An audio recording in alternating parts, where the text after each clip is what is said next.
Hello mga langga, welcome back dito sa ating YouTube channel, no? Ate Ana Vlog TV. Yan, so mag-update tayo mga langga. Ano ba yung good news natin? May good news ako sa inyo mga langga. Di ba, napag-usapan natin last time dun sa video natin about sa aking blood and iron level. Ayan, so after kong nagkaroon ng transfusion sa blood and iron, ito na nga mga langga.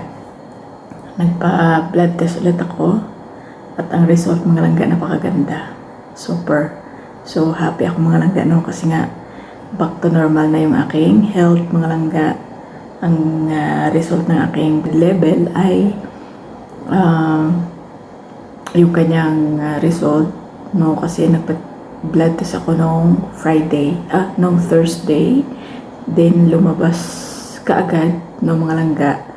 At ang result ay 11.1 something. So normal mga langga ang dugo ng langga nyo. At ang aking iron naman lumabas nung Saturday. Mas huli siyang lumabas mga langga, no?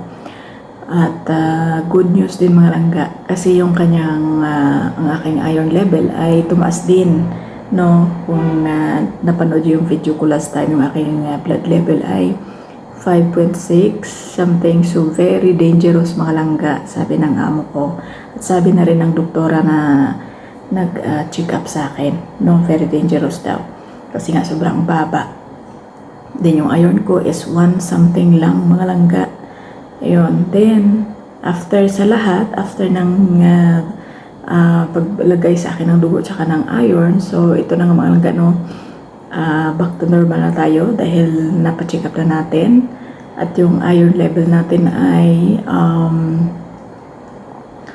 9 point something mga langga. So ang higher niya is 15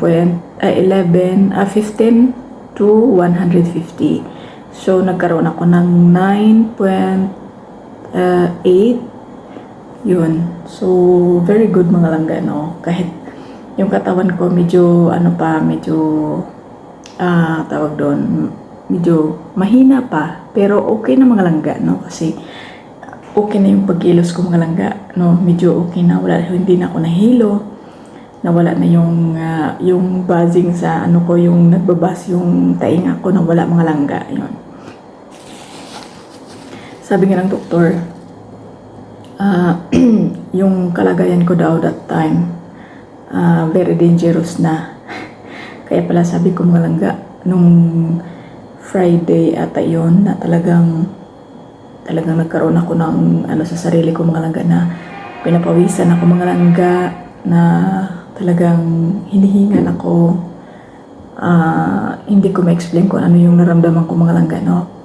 Alam niyo mga langga, yung unang nilagay ko sa batok ko mga langga, no? Kasi siguro nag-aano na talaga yung aking katawan, ice. Yun lang talaga ang naisip ko mga langga para kumalma, no? Kasi grabe, nahilong-hilo talaga ako mga langga, na hindi ko maintindihan kung anong gagawin ko. Basta umupo ako ng matagal dyan sa couch mga langga, no? Sa upuan sa sala. Kasi wala sila mga langga nung Eid, no? Umalis sila nung Eid, so ako lang mag-isa dito sa bahay.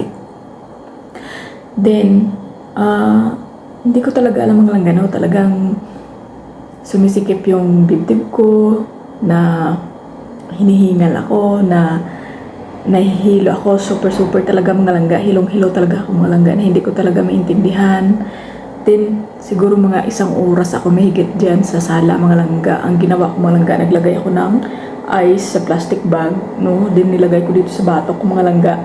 Dyan umupo ako sa sala, talagang siguro mga 1 oras kalahati mga langga, no, bago bumalik yung aking bago bumalik yung liwanag ng aking isip mga langga. Kumbaga, yung ulirat ko mga langga bago bumalik, kasi wala talaga mga langga, no? Kasi pag kumikilos ako mga langga, talagang matutumba ako mga langga that time, no, na hindi ko talaga maintindihan.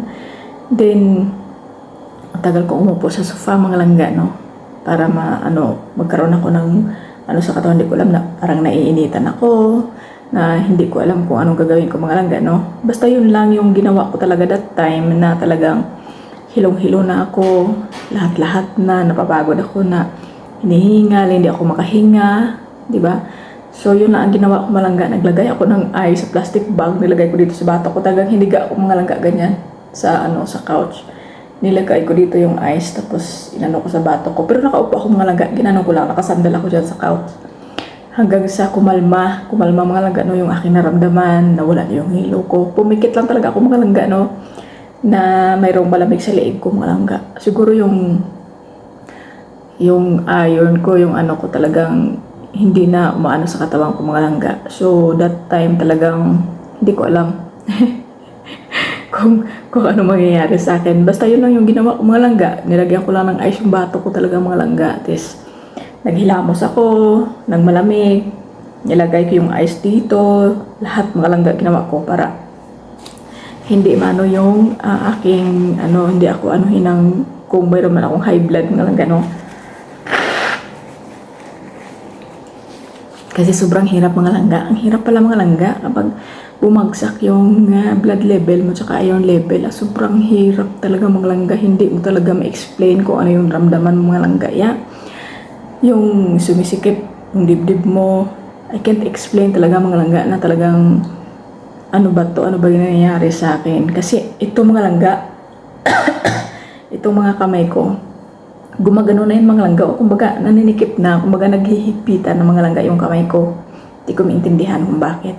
Talagang ito yung mga muscle ko na to, talagang nagka-cramps na mga langga no ito. Yan, tapos yung itong bunganga ko, nagka-cramps din mga langga. Yung talagang siya, magsasara siya na naninigasan dito. Sobrang takot ako mga langga, pero inano ko talaga sarili ko na gagawin ko to. Kasi kailangan, di ba? Nagka-cramps na yung mga mga langga ito, naghihigpitan na to. Itong mga kamay ko naggaganyan na, so pilit ko silang ginaganyan mga langga no. Pilit ko silang ini-stretch, pilit kong ginaganyan para ma-open at para mawala yung pagka-cramps dito sa mga nerves ko mga langga. Sobrang hirap. Hindi ko talaga mga langga na mangyayari sa akin yung mga langga. So, yun, after nun mga langga, bumalik lahat, no? Kumbaga, nahimasmasan na ako. Nawala na yung cramps ko. Nawala na yung panghihigpit ng bunganga ko. So, yun. Buti na lang na kinabukasan, talagang pinilit na ako ni Ama. Masabi niya, magpa-check up ka na. Pumunta na kayo ng doktor, magpa-ultrasound, magpa-ganito, magpa-ganyan. Ayun, ayaw ko pa sana mga langga. Diba? So, pinilit niya na ako. Si nanay ang nagdala sa akin, yung mama niya. Dinala ako sa private doctors. In-ultrasound ako. In-explain ko kung ano nangyayari sa akin. Ayun. So, yun. After dun sa private doctor, the-refer niya ako sa mismong hospital ng mga langga, sa Doctor Hospital sa Saudi Hospital. So, doon, in-ultrasound ulit ako. In-ultrasound ulit ako. Ganon din yung sa akin, nakita. Yun nga yung aking linin, natatabunan na ng taba mga langga. So, yun pala yun mga langga, no? Ang hirap. Kasi akala ko dati, baka menopausa lang ako. Kasi nga, 1 month and 10 days mga langga, no? So, may mga cases naman talaga na pag menopausa, linaabot ng 1 buwan, mahigit, di ba? So, sa akin, that time mga langga, sa 1 month and 10 days talaga malangga, feel ko talaga na hindi talaga siya normal kasi alam yung feeling na parang umiihi, di ba? Yung umiihi ka na hindi mo ma-explain, yung dugo mo parang ihi lang na talagang malakas mga langga. Yung pag umiihi ka, yun yung niya mga langga, no? Sa akin. Kaya siguro na walan talaga ako natulo ng tugo mga langga. Kahit sa gabi mga langga, hindi ko talaga mga langga na talagang tumatagas talaga siya ng pusa mga langga. Yung aking menstruation. So yun. Talagang sinabihan na nila akong the spot. Imagine yung mga langga, no? Nung araw na yun, magpa-ultrasound na sana ako, magpa-check up. Pero hindi ko akalain mga langga na ganun pala ka-dangerous yung aking kalagayan. So, that time, okay naman mga langga. Pero sabi nila, kitang-kita daw nila sa akin na nagyayelo yung katawan ko, nagyayelo yung mukha ko, nahinang-hina na ako, ganyan. So, doon sa Saudi Hospital, yung sabi ng doktor sa akin, advice talaga, no, sa nanay na kailangan ko nang lagay ng dugo. Yun. So, sa overall mga langga, kasi dami ko pang pinuntahan mga langga, nag-process pa kami. Nagpakuha ako ng dugo ulit para malaman kung anong type yung dugo ko, kasi nakalimutan ko din mga langga, no?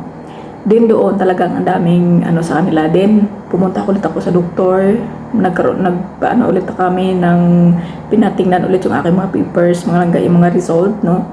So maliban sa kay Dr. Fatma, doon sa baba, baba mismo, sabi ng doktor doon na kailangan ko ng 3 bag. Si Dr. Fatma naman, 2 bag lang ang kailangan ko.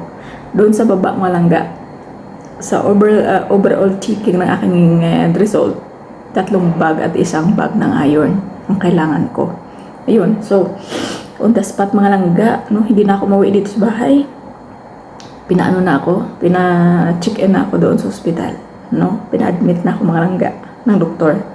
Kasi sobrang delikado na daw yung aking kalagayan, di ba? So yun mga langga, no? After no, natapos, ayan, ito na. Okay na ulit tayo mga langga. So, thanks God. Okay na ulit tayo at makapagtrabaho na tayo ulit. Naiiyak ako sa totoo lang, no?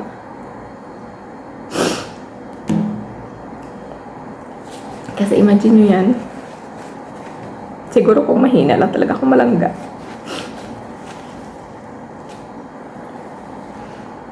Baka on that day, no, na naninikip na yung mga bunganga ko, nagkaroon ako ng cramps sa mga nerves ko. Kung hindi lang malakas yung katawan ko, baka on that day, siguro malangga na wala na ako.